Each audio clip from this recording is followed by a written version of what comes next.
Hello friends, स्वागत है आपका डबराल कोचिंग क्लासेस में। और वन दरोगा की प्रिपरेशन के रिगार्डिंग आज हम एक वीडियो लेके आए हैं और जो है पीरियोडिक टेबल पे बेस्ड। आपको पता है पीरियोडिक टेबल कितना इम्पोर्टेंट है आपके वन दरोगा के एग्ज़ाम के लिए। तो आज बहुत सारा क्विज़ हम लेने वाले हैं आपका। बहुत सारा क्विज़ होगा और जिसमें आप अपना नॉलेज टेस्ट कर सकते हैं कि आपने कितनी प्रिपरेशन अभी तक करी है। और लगे रहिए प्रिपरेशन में, ओके, क्योंकि हार नहीं माननी है और यही आपके पास मौका है। सो आज का टेस्ट स्टार्ट करते हैं। पहला क्वेश्चन आपकी स्क्रीन पे देखिए, क्या पूछ रहा है कि विच of the following statement about the modern periodic table is correct. कौन सा मॉडर्न पीरियोडिक टेबल के रिगार्डिंग जो फर्स्ट कौन सा स्टेटमेंट है जो करेक्ट है यहाँ पे। तो क्या 7 यहाँ पे जो सही जो करेक्ट है वो पूछ रहा है रियल में कि आपके पास पीरियड कितने हैं, पीरियोडिक टेबल में आपके पास पीरियड कितने हैं, आपके पास ग्रुप्स या ग्रुप्स आपके पास कितने हैं। ठीक है, तो आपको पता है कि मॉडर्न पीरियोडिक टेबल जो किसने दी थी, मॉडर्न पीरियोडिक टेबल को किसने दिया था, हेनरी मोजले ने। याद नहीं है तुम्हें क्या, 1913 में दिया था यार। तो उसके अकॉर्डिंग जो पीरियड्स हैं, टोटल नंबर ऑफ पीरियड्स कितने हैं, पीरियड है 18 पीरियड है, 18 वर्ग हैं। हिंदी में इनको वर्ग कहते हैं, अंग्रेजी में पीरियड कहते हैं। ओके, और जो ग्रुप्स हैं, ग्रुप्स मतलब आवर्त, आवर्त कितने हैं, 7 आवर्त हैं। तो 18 वर्ग और 7 आवर्त में हेनरी मोजले ने 118 एलिमेंट 118 एलिमेंट को कैटेगराइज कर रखा है, जिसको आप अच्छे तरीके से जानते हैं। तो यहाँ पे जो बेस्ट आंसर है क्या है कि इसमें 18 वर्टिकल कॉलम है और उन वर्टिकल कॉलम को क्या कहा जाता है, ग्रुप्स कहा जाता है। और जो हॉरिजॉन्टल कॉलम होते हैं, हॉरिजॉन्टल जो रोज होती हैं, उनको कहा जाता है पीरियड्स। और टोटल नंबर ऑफ ग्रुप्स कितने हैं, 18। टोटल नंबर ऑफ पीरियड्स कितने हैं, पीरियड्स हैं आपके 7। Okay, so let's start. दूसरा क्वेश्चन स्टार्ट करते हैं। ये रहा आपकी स्क्रीन पे। पूछ रहा है कि मॉडर्न पीरियोडिक जो लॉ है वो किस पे बेस्ड है।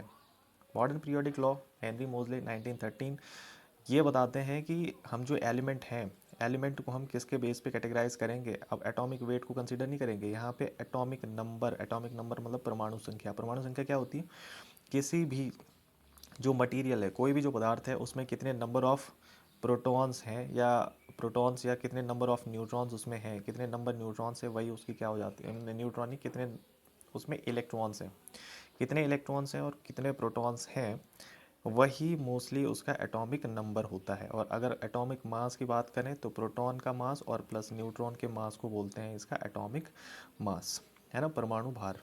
और एटॉमिक नंबर क्या है, वो इलेक्ट्रॉनों की संख्या कहें या फिर प्रोटॉनों की संख्या कहें। तो मॉडर्न पीरियोडिक टेबल जो है वो एटॉमिक नंबर पे बेस्ड है, यानी यहाँ पे ऑप्शन नंबर 7, यानी ऑप्शन नंबर जो सी है, सी वाला आपका यहाँ पे करेक्ट हो जाएगा। चलिए चलते हैं नेक्स्ट आगे। ये है आपका थर्ड क्वेश्चन। थर्ड क्वेश्चन आपकी स्क्रीन पे देखिए कि in Mendeleev periodic table gaps were left for the element to be discovered later. Which of the following element found a place in the periodic table later. मतलब जो Mendeleev का periodic table था उसमें उस time पे 63 element ही उसने खोजे थे। टोटल कितने एलिमेंट खोजे थे, ओनली 63। लेकिन आज कितने एलिमेंट हैं टोटल, आज हैं टोटल 1118। तो मेनली ये सोचते थे कि फ्यूचर में जब नई खोजें होंगी तो बहुत सारे एलिमेंट्स यहाँ पे हमें नए डिस्कवर होके मिलेंगे, और उन एलिमेंट्स का जो एटॉमिक वेट होगा वो कहीं ना कहीं, फॉर एग्जांपल ये एक एलिमेंट है, ये एक एलिमेंट है, तो इन एलिमेंट्स के बीच में इनका एटॉमिक वेट होगा। तो उस टाइम पे हुआ क्या कि मेंडलीव ने अपनी पीरियोडिक टेबल में कुछ खाली गैप्स छोड़ दिए थे। उन खाली गैप्स की जगह अब ये पूछ रहा है कि उन खाली गैप्स की जगह यहाँ पे जो ऑप्शन आपके पास दिए गए हैं, कौन सा एलिमेंट उन खाली गैप्स की जगह आया था। तो राइट ऑप्शन यहाँ पे क्या होगा, जर्मेनियम। उस खाली गैप्स में कौन आया, जर्मेनियम आया। ओके, मोस्टली 3 एलिमेंट आपको याद रखने हैं और उन एलिमेंट्स को क्या कहा जाता है। उनमें 3 कौन कौन से हैं। फर्स्ट है एका, एका बोरोन, एका बोरोन है। और उसके बाद ये एका एल्यूमिनियम है और उसके बाद है एका सिलिकन। तो एका बोरोन की जगह कौन सा एलिमेंट आया था, स्कैंडियम, जिसका एटॉमिक नंबर है 21। एल्यूमिनियम की जगह कौन आया था, एल्यूमिनियम की जगह आया था गैलियम। ओके, और एका सिलिकन की जगह किसको बाद में किसने जगह प्राप्त करी थी, तो वो था जर्मेनियम। तो एका सिलिकन की जगह मेंडलीव के पीरियोडिक टेबल में बाद में कौन सा एलिमेंट उस जगह पे बैठा, वो है जर्मेनियम। ठीक है, तो जर्मेनियम यहाँ पे ऑप्शन नंबर ए आपका करेक्ट आंसर हो जाएगा। चलिए चलते हैं नेक्स्ट। अगर मज़ा आ रहा हो तो लाइक शेयर एंड सब्सक्राइब कर दो, करना चाहिए यार, तुम्हें इतनी मेहनत हम लोग करते हैं, इतनी मेहनत करने के बाद आपको कुछ ना कुछ रिवॉर्ड्स तो हमें देने ही चाहिए, और वो आप दे सकते हैं लाइक और शेयर और सब्सक्राइब करके चैनल को। ओके, चलिए आगे चलते हैं। Which of the following set of element is written in order of their increasing metallic character. Metallic character के इंक्रीजिंग ऑर्डर में आपको इनको प्लेस करना है। तो यहाँ पे जो राइट ऑप्शन हो जाएगा वो हो जाएगा बेरिलियम, मैग्नीशियम और कैल्शियम। तो राइट ऑप्शन कौन सा है? राइट ऑप्शन है बेरिलियम, मैग्नीशियम और कैल्शियम का। क्योंकि आपको पता है कि अगर हम लेफ़्ट, जो पीरियोडिक टेबल होता है उसमें लेफ़्ट से राइट अगर जाते हैं तो मेटालिक कैरेक्टर यानी जो धात्विक गुण है वो बढ़ता है, मेटालिक कैरेक्टर क्या हो जाता है? इंक्रीज हो जाता है। और अगर हम राइट से लेफ़्ट में आते हैं, नॉन मेटेलिक कैरेक्टर इंक्रीज आता है, और मेटेलिक कैरेक्टर अगर राइट से लेफ़्ट आते हैं तो वो इंक्रीज होता है, और लेफ़्ट से राइट अगर जाएं तो नॉन मेटेलिक कैरेक्टर इंक्रीज होता है। तो बेरिलियम, मैग्नीशियम और एल्यूमिनियम राइट ऑप्शन हो जाएगा इंक्रीजिंग मेटेलिक कैरेक्टर्स का। ठीक है, चलिए चलते हैं आगे। और फिफ्थ क्वेश्चन आपसे पूछ रहा है कि the non metal are present. जो नॉन मेटल है, अभी मैंने आपको बताया कि ये जो पीरियोडिक टेबल है, ये जो पीरियोडिक टेबल है यहाँ पे, इस पीरियोडिक टेबल में इस टाइप से ये पीरियोडिक टेबल कुछ होती है। यहाँ पे ये डी ब्लॉक होता है, ये वाला एस ब्लॉक होता है, ये वाला पी ब्लॉक होता है। अब जो इधर वाला जो लेफ़्ट साइड है, ये लेफ़्ट साइड है, और इधर वाला राइट साइड है। अगर लेफ़्ट साइड में देखें तो यहाँ पे मोस्टली मेटल्स होते हैं, और अगर राइट साइड देखें तो यहाँ मोस्टली नॉन मेटल्स होते हैं।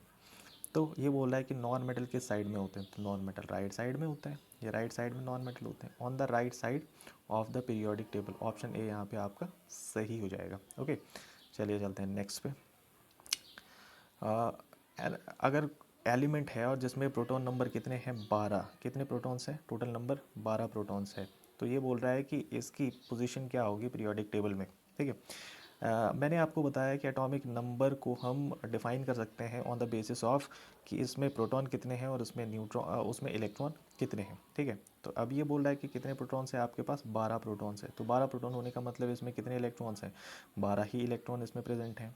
अब 12 प्रोटॉन और 12 इलेक्ट्रॉन वाला तत्व, इसका मतलब ये हो गया कि इसका परमाणु क्रमांक कितना हो गया? 12 हो गया। अब 12 के हिसाब से अगर आप इसका इलेक्ट्रॉनिक कन्फिग्रेशन लिखेंगे तो आप क्या लिखोगे? यहाँ पे 2 लिखोगे, 8 लिखोगे, और लास्ट में क्या लिखोगे? 2। मतलब इसमें वैलेंस इलेक्ट्रॉन कितने हैं टोटल? 2। तो परमाणु क्रमांक 12 वाला तत्व वो कौन से ग्रुप में आएगा?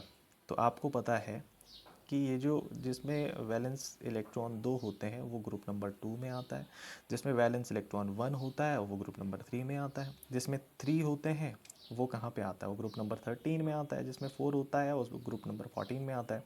तो इस टाइप से आप बता सकते हैं कि ये जो 282 है ये रियल में है मैग्नीशियम, और मैग्नीशियम आएगा ग्रुप नंबर 2 में।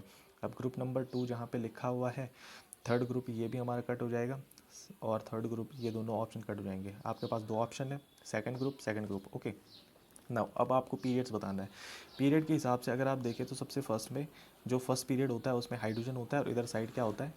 इधर साइड होता है आपका हीलियम, और उसके बाद होता है लिथियम यहाँ पे, और उसके बाद होता है सोडियम। ठीक है, तो ये तो फर्स्ट ग्रुप हो गया। सेकंड ग्रुप पीरियड नंबर 2 से स्टार्ट होता है, यहाँ से लिथियम के बाद क्या आता है? लिथियम के बाद बेरिलियम, और सोडियम के बाद आता है यहाँ पे मैग्नीशियम। तो ये जो मैग्नीशियम है, यहाँ पे वो कौन से पीरियड में है? मैग्नीशियम थर्ड पीरियड में। मतलब सेकंड ग्रुप हो जाएगा और पीरियड नंबर थर्ड हो जाएगा। आ रहा है समझ में कि नहीं आ रहा है? नहीं आ रहा तो ग्रुप जो नीचे कमेंट सेक्शन है ना उसमें लिख के भेज दियो, सही कर देंगे। जिसको समझ में नहीं आ रहा होगा बाद में और भी अच्छे तरीके, अरे रिवाइंड कर लो ना वीडियो को, परेशानी क्या है इसमें? हमें फिर से कितनी बार बताएंगे? ठीक है, रिवाइंड कर लो।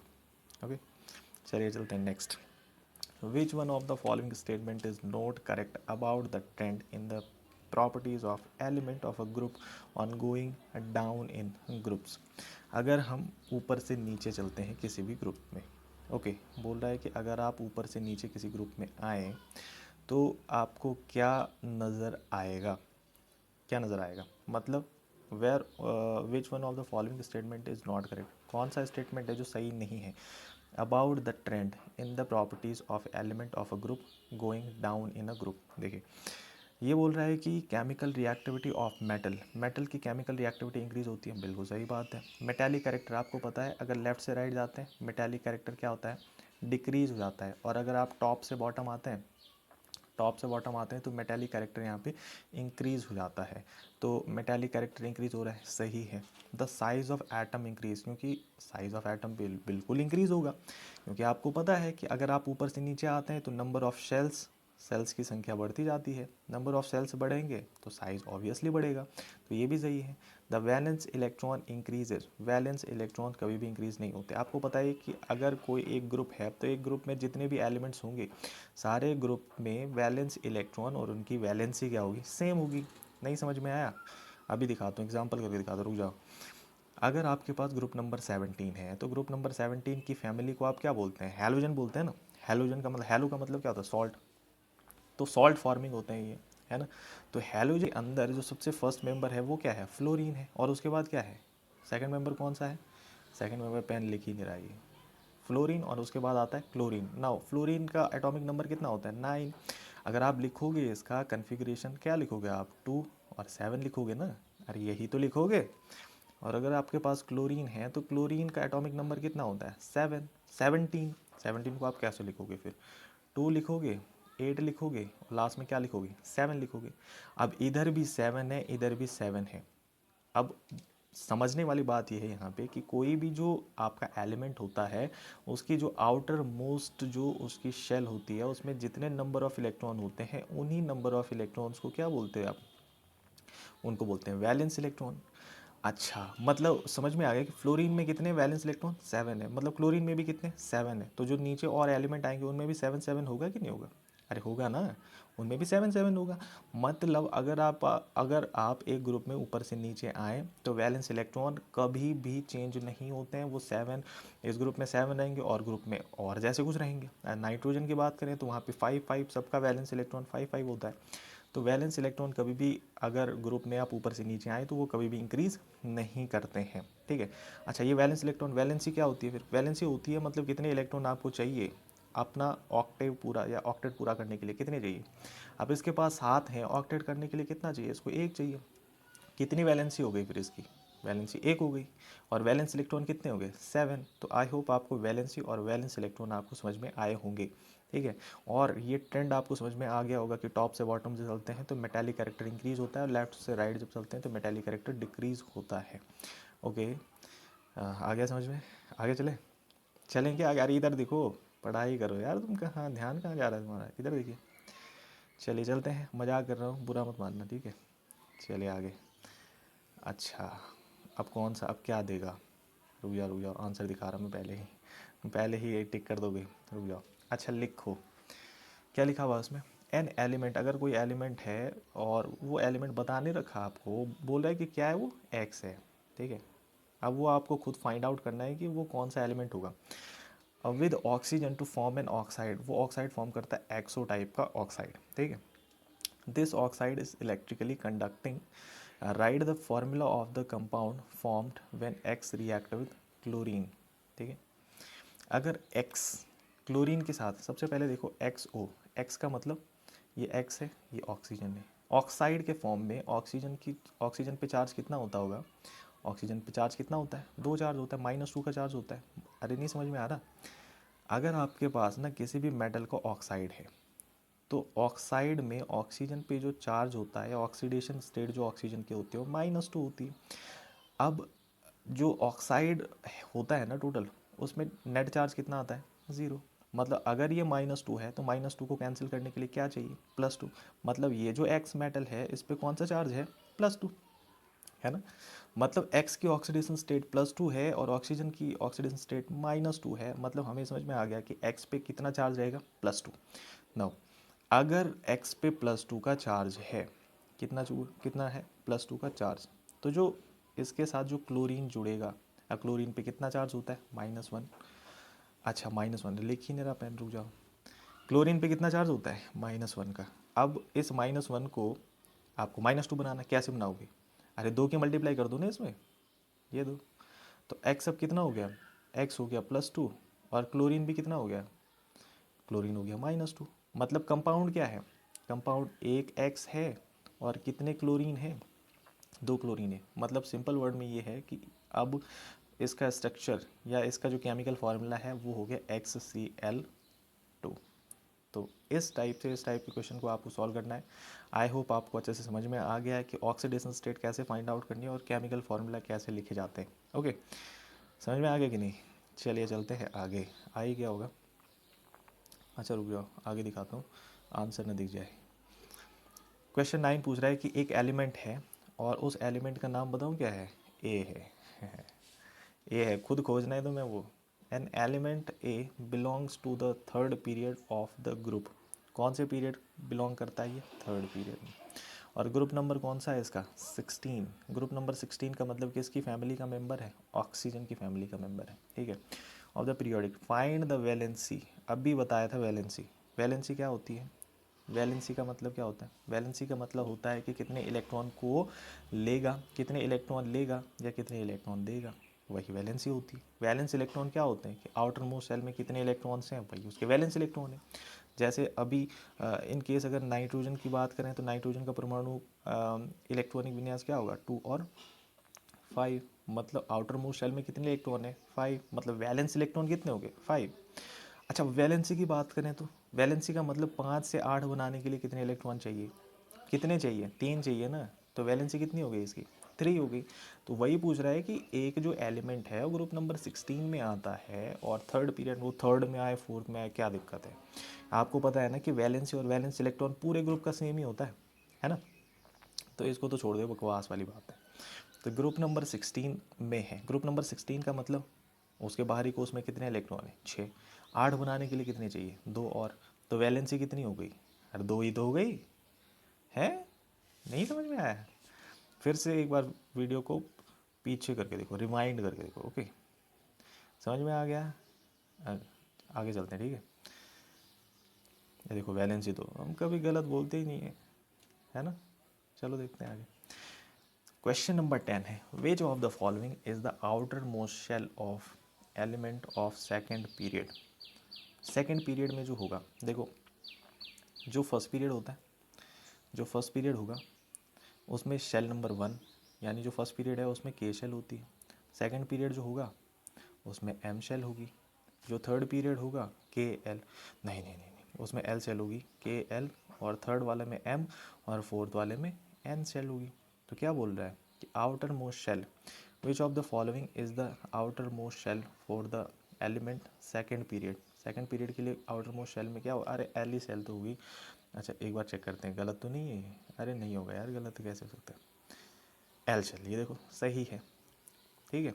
तो जो पहला वाला पीरियड है, फर्स्ट पीरियड, उसमें शेल 1 होती है। सेकंड पीरियड में शेल 2 होती है, मतलब एल शेल होती है। थर्ड पीरियड में शेल 3 होती है, मतलब एम शेल होती है उसमें, ठीक है। आई होप समझ में आ गया होगा आपको। चलिए चलते हैं आगे। क्या बोल रहा है कि Dobereiner triad arrange the element with similar properties into. तो डॉबराइन ट्रायड जो है ना, डॉबराइन ट्रायड उसने क्या किया? तो उन्होंने लिया 3 एलिमेंट, एक एलिमेंट, 2 एलिमेंट, 3 एलिमेंट। क्या बोला कि जो पहला वाला ये जो एलिमेंट है, ये दूसरा वाला एलिमेंट है, ये तीसरा वाला एलिमेंट है। तो अब आपको पता है कि पहले से जो न्यूलैंड्स हैं और इसके अलावा ये डॉबेराइनर साहब हैं, इन्होंने क्या किया था? इन्होंने एटॉमिक वेट के बेसिस पर इलेक्ट्रॉन को एलिमेंट को कैटेगराइज करने की बात करी थी, ठीक है। तो ये भी एटॉमिक वेट पे ही चलेंगे। तो एटॉमिक वेट की बात करेंगे मेनली। तो अब देखो, इन्होंने बोला कि अगर कोई ये फर्स्ट वाला एलिमेंट है, ठीक है, और ये थर्ड वाला एलिमेंट है। अगर हम फर्स्ट और थर्ड वाले एलिमेंट को, इसके एटॉमिक वेट को अगर जोड़ दें और 2 से डिवाइड कर दें, मतलब एवरेज निकालें, तो जो एवरेज वेट होगा वो सेकंड वाले का एवरेज वेट होगा। नहीं समझ में आया? मैं बोलना चाह रहा हूँ ये कि जो एक्स, जो पहला वाला तत्व है ना, इसका एटॉमिक वेट जितना है और थर्ड वाला का एटॉमिक वेट जितना है, अगर इन दोनों को ऐड करें और फिर 2 से डिवाइड कर दें, मतलब ये फॉर्मूला एवरेज निकालने का होता है। मतलब अगर आप एवरेज निकालें तो आपको सेकंड वाले का एटॉमिक वेट पता चल जाएगा, ठीक है। तो ये इन्होंने एक्चुअली किस पे किया था? ग्रुप्स पे किया था, है ना। इसमें पीरियड का कोई रोल नहीं है, इसमें ग्रुप का रोल है। और मेनली 3 ट्रायड यहाँ पे निकाले गए थे डॉबेराइनर के थ्रू। किसी को पता है? ये एक तो मैं बता देता हूँ, लिथियम, सोडियम, पोटेशियम। एक और भी बता देता हूँ, ठीक है। कैल्शियम, स्ट्रॉन्शियम और बेरियम। थर्ड वाला ट्रायड खुद बता देना मुझे कमेंट सेक्शन में अगर किसी को पता है, ठीक है। चलिए चलते हैं नेक्स्ट पे, काट दें इसको, ठीक है। अच्छा रुक जाओ। एलिमेंट एक्स, फिर से वही, मतलब गुत्थियाँ सुलझा सुलझा के मरवा देंगे आपको ये। तो एक एक्स, एलिमेंट एक्स फॉर्म है, और element x form a chloride, मतलब एक एलिमेंट है एक्स, वो एक क्लोराइड फॉर्म करता है with the formula of XCl2। Chloride का फार्मूला क्या होता है, मतलब जो क्लोराइड बनाता है, स्याही लगाते हैं थोड़ा, जो क्लोराइड होता है, क्लोराइड बनाता है XCl2, ठीक है। और which is a solid with high melting point, x would most likely, क्या हो सकता है, मतलब एक्स की अभी हमने बात की थी। अगर क्लोरीन पे देखेंगे तो ऑक्सीडेशन स्टेट क्लोरीन का -1 है, कितने इलेक्ट्रॉन है टोटल, 2 इलेक्ट्रॉन है। ऑक्सीडेशन स्टेट निकालना चाह रहे हैं हम एक्स का, मतलब एक्स पे कितना चार्ज है, ठीक है। प्लस करेंगे यहाँ पे, इसको -1 के अंदर रख दो, एक्स का मुझे नहीं पता कि एक्स पे कितना चार्ज है, ठीक है। और उसको एक्स रखा और बराबर में 0 कर दिया। अब एक्स -2 बराबर हो गया 0, मतलब एक्स -2 के उधर चला जाएगा तो ये हो जाएगा +2, मतलब एक्स पे कितना चार्ज है, +2 का चार्ज है। अब यहाँ पे +2 का चार्ज आप किस पे देख सकते हो, यानी +2 का चार्ज उसी पे होगा ना जो 2 इलेक्ट्रॉन को निकालेगा या 2 इलेक्ट्रॉन को डोनेट कर देगा। 2 इलेक्ट्रॉन को डोनेट कौन कर सकता है, जिसका परमाणु क्रमांक क्लास में 2 आता होगा, परमाणु क्रमांक नहीं, इलेक्ट्रॉनिक विन्यास क्लास में 2 आता होगा। नाउ मैग्नीशियम के बारे में देख लें थोड़ा, मैग्नीशियम का देख लो, 2, 8 और 2, सही हो गया। तो मैग्नीशियम ही है जो XCl2 टाइप का क्लोराइड बना रहा है, ठीक है। यही एल्यूमिनियम में तो 3 इलेक्ट्रॉन, तो 3 को डोनेट करेगा, ये तो बनाएगा AlCl3 टाइप का क्लोराइड। सोडियम की बात करें, सबको पता है, नमक, खाने वाला नमक, NaCl, Na पे +1 का चार्ज होता है, क्लोरीन पे -1 का, तो ये तो NaCl टाइप का बनाएगा, ठीक है। और सिलिकन मोस्टली क्लोराइड, ये पता नहीं बनाएगा कि नहीं बनाएगा, मुझे नहीं पता। चलिए चलते, ये तो समझ में आ गया, मैग्नीशियम होगा इसका सही आंसर, ओके। चलिए नेक्स्ट देख लो, मैग्नीशियम ही है ना। 15 क्वेश्चन करते हैं, ज़्यादा नहीं करते, ठीक है। क्या बोल रहे हैं, pick out the chemically most reactive element from the given triad, मतलब मोस्ट रिएक्टिव एलिमेंट आपको खोजना है, सबसे ज़्यादा जो रिएक्टिव है। एक मिनट ऊपर खिसका देता हूँ थोड़ा ताकि सबको दिख जाए। तो देखिए, lithium and fluorium, fluorium lithium and fluorine, lithium and bromine, potassium and fluorine and potassium and bromine. इसके लिए अगर इस टाइप का क्वेश्चन आता है तो आपको पता होना चाहिए रिएक्टिविटी ऑर्डर, है ना। रिएक्टिविटी ऑर्डर क्या कहता है, रिएक्टिविटी ऑर्डर का सिंपल मतलब ये है कि कौन सा एलिमेंट कितना ज़्यादा एक्टिव है, ठीक है। तो अगर मुझे रिएक्टिविटी ऑर्डर लिखना होगा तो मैं क्या लिखूँगा, काना, पोटेशियम, सोडियम, कैल्शियम, काना, अच्छा, फिर मैग्नीशियम, फिर एल्यूमिनियम, फिर जिंक, फिर आयरन, फिर SN मतलब टिन, और फिर लेड। और इसके बाद ना नीचे, इधर तो लिख नहीं सकता है, पेन बाहर चला जाएगा, इधर लिखना, फिर हाइड्रोजन, फिर कॉपर, फिर Hg, फिर Ag, फिर Au। अब पूछोगे तुमने याद कैसे करा हुआ ये, तो काना के मार्ग, मार्ग में, ठीक है, आलू जंक फेंकने से सुनेंगे प्रभु। और ये मैंने गंदे तरीके से याद कर रखा है, आपको नहीं बताऊंगा, ठीक है। तो यहाँ पे सबसे ज़्यादा एक्टिव कौन है, पोटेशियम है ना। तो जहाँ पे भी तुम्हें लिथियम दिख रहा है ना, लिथियम काट दो, काट दिया, अब पोटेशियम बच गया और दूसरा पोटेशियम बच गया। आपको पता है कि पीरियोडिक टेबल में सबसे ज़्यादा इलेक्ट्रोनेगेटिव कौन सा एलिमेंट होता है, पता है, वो होता है फ्लोरीन। कौन सी फैमिली का, ग्रुप नंबर 17 का। ग्रुप नंबर 17 का फ्लोरीन सबसे ज़्यादा एक्टिव होता है, सबसे ज़्यादा इलेक्ट्रोनेगेटिव होता है ना, मोस्ट इलेक्ट्रोनेगेटिव सबसे ज़्यादा। तो यहाँ पे एक तो मेटल में सबसे ज़्यादा एक्टिव कौन है, पोटेशियम है, और सबसे ज़्यादा एक्टिव नॉन मेटल में कौन है, फ्लोरीन है। तो ऑप्शन नंबर C आपका राइट आंसर यहाँ पे हो जाएगा। ये ट्रेंड याद कर लियो, ठीक है, एग्ज़ाम में बहुत हेल्प करेगा ये। चलिए चलते हैं आगे, 14 वाला क्वेश्चन देखिए, what is the atomic number of element of period 3 and group 17 of the periodic table. कहीं ना कहीं ये हेलोजन के आसपास ही घुमा रहा है मैं, ठीक है। चलो देख लेते हैं, what is the atomic number of element of period 3rd and group 17 of the periodic table, मतलब समझ नहीं आ रहा है ये। What is atomic number, what is the atomic number of element of period third and group 17 of the periodic table. अरे तो chlorine ही तो है वो, है ना। अगर देखोगे तो ग्रुप नंबर 17, ग्रुप नंबर 17 मतलब फ्लोर, फिर कल बाहर आई आंटी, यही है ना। फ्लोरीन, क्लोरीन, ब्रोमीन, आयोडीन और एस्टेटाइन। तो सबसे पहले ना जो फर्स्ट वाला जो पीरियड होता है उसमें तो हाइड्रोजन होता है और साथ में हीलियम होता है, ठीक है। सेकंड वाले पीरियड में ये आ गया, थर्ड वाले पीरियड में ये आ गया, मतलब क्लोरीन कौन से पीरियड में आ गया, 3 वाले में। और कौन से ग्रुप नंबर में है ये, कौन सी फैमिली है ये, हैलोजन फैमिली, और हैलोजन फैमिली ग्रुप नंबर 17। तो ये सही ही है, इसमें सही है ना। मैं तो एक बार डर गया था, मैंने कहा पता नहीं किस टाइप का क्वेश्चन। चलिए चलते हैं आगे, काट दें इसको। चलिए नेक्स्ट क्वेश्चन है 15 नंबर का क्वेश्चन। क्या पूछ रहा है, बहुत लंबा क्वेश्चन है यार ये। देखो एक मिनट रुका। Where would you locate the element with electronic configuration 2,8 in the modern periodic table? Modern periodic table में आप उस एलिमेंट को कहाँ पे रखोगे जिसका एटॉमिक नंबर है 2 और 8।